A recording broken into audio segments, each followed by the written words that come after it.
Est-ce que la Floride est un bel endroit pour s'installer?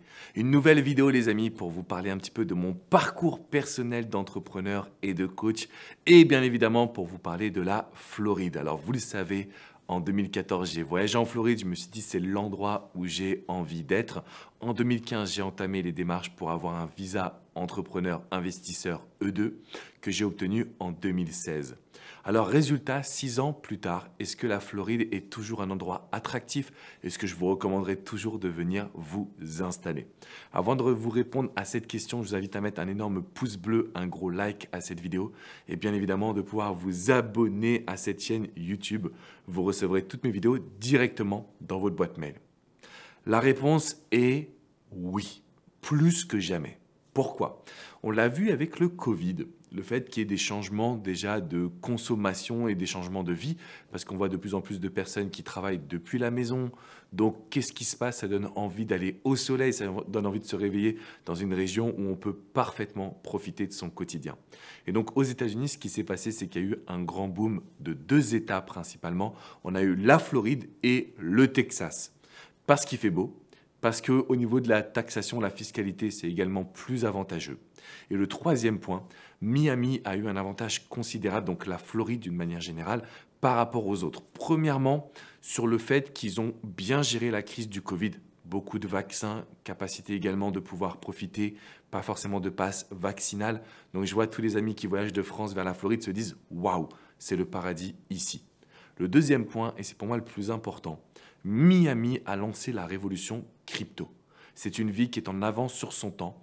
Donc, il y a énormément de personnes aujourd'hui qui viennent s'installer en Floride parce qu'ils sont entrepreneurs, investisseurs. Et je ne parle même pas que des cryptos. Ça a créé une certaine émulation qui fait que aujourd'hui, la ville est de plus en plus attractive. Donc, il y a beaucoup de New-Yorkais, de Californiens qui ont quitté donc Los Angeles, New York pour venir à Miami ou en Floride. S'il y a eu un petit résultat négatif, c'est l'augmentation du prix de l'immobilier. Donc moi qui suis propriétaire, c'est plutôt intéressant, mais quand on vient s'installer de l'extérieur, c'est vrai que les prix ont quand même explosé, même si on est encore très loin d'une ville comme New York City. Donc la Floride, ça reste un endroit hyper attractif si vous êtes entrepreneur, si vous avez envie de développer votre projet d'activité, si vous aimez aussi, je dirais, rencontrer du monde. Parce que ça, c'est le point qui m'a fait venir m'installer donc proche de Miami, c'est le melting pot. On a des personnes de partout dans le monde. Et tous les soirs, il y a des événements, tous les soirs, il y a des communautés, et tous les soirs, il y a des possibilités de rencontrer du monde. Je trouve ça vraiment extraordinaire. Je n'ai jamais encore vécu ça ailleurs. Donc, c'est la raison pour laquelle je vous dis oui à la Floride quand vous voulez venir vous installer. Surtout si vous êtes entrepreneur, surtout si vous aimez rencontrer du monde, parce qu'il y a de plus en plus de personnes qui migrent vers la Floride.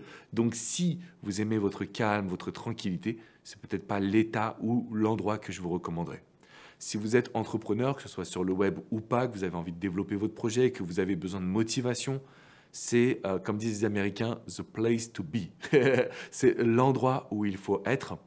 Personnellement, je ne suis plus sur Miami même. J'ai voulu justement me prendre un peu plus de temps, me relaxer parce que c'est quand même une ville où c'est à 200 à l'heure. Donc avec ma femme, on s'est installé un petit peu plus loin. Mais voilà, je peux vous dire, la Floride, c'est toujours l'endroit qui me fait vibrer, qui me fait rêver en termes de paysage, en termes de vue, en termes de personnes qui sont, en termes d'ambition, en termes de tout, d'énergie. C'est un état incroyable, vraiment. Maintenant, je comprends qu'il y ait des petites questions sur l'expatriation, l'installation. Est-ce que c'est bien quand on a des enfants? En fait, il y a pas mal de questions qui sont sous-jacentes. Donc, vous pouvez laisser vos questions dans les commentaires juste en dessous. Je me ferai un grand plaisir de pouvoir vous répondre. En tout cas, une chose est sûre, c'est qu'il y a beaucoup de choses qui ont évolué grâce à cause du Covid. On a le droit maintenant de s'écouter un petit peu plus, on a le droit de se faire confiance, on a le droit d'aller un peu plus vers des projets, vers des rêves qui nous ressemblent. Donc si vous vous demandez est-ce que s'installer en Floride est une bonne chose, la réponse est, de mon point de vue en tout cas, oui, si vous avez vraiment envie de projeter, de développer votre entreprise, et puis en même temps, si vous cherchez un endroit où il fait bon vivre, avec des personnes qui vous entourent et qui ont la joie de vivre. Et voilà, il y a une atmosphère qui est vraiment spéciale. Mais quand même, avant de vous installer, avant de vous expatrier, venez déjà passer quelques jours. Si vous voulez aller plus loin, si vous avez envie que je sois votre coach, votre business coach, si vous avez envie que voilà, je vous aide à aujourd'hui vivre de votre activité, sachez que vous avez tous les liens dans la description juste en dessous. De mon côté, je vous dis à très vite pour vous faire de nouvelles vidéos sur l'expatriation, sur l'entrepreneuriat. Je vous fais une grosse bise et je vous laisse mettre un petit pouce bleu, bien évidemment, vous abonner à cette chaîne YouTube. Ciao, ciao les amis.